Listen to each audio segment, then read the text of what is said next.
ไม่เลี้ยงทุกทีแล้วคุณหนูเอาไปที่โชว์นี่จะเห็นนี่ก็โดนราคาถูกอ่ะนี่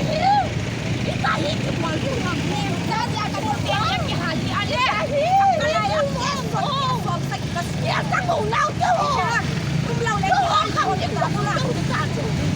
ไม่เล่นแย่ของคุณเนี่ยที่จะการได้เด็กที่การเนี่ยนี่สัตว์ราคาตรงไปยังวันนะสัตว์ทำเนี่ยจะการตายอยู่บนเนี่ยกระปุกตัวเดี๋ยวตั้งหูไม่ตายอยู่อยู่อ่ะวันเสาร์ไอ้ที่โทษที่นี่เป็นยุ่งเอ็มเป็นเลี้ยงหัวอินที่หาเลี้ยงมึงเด็กชิ้นนั้นเนี่ยตั้งคอลงดี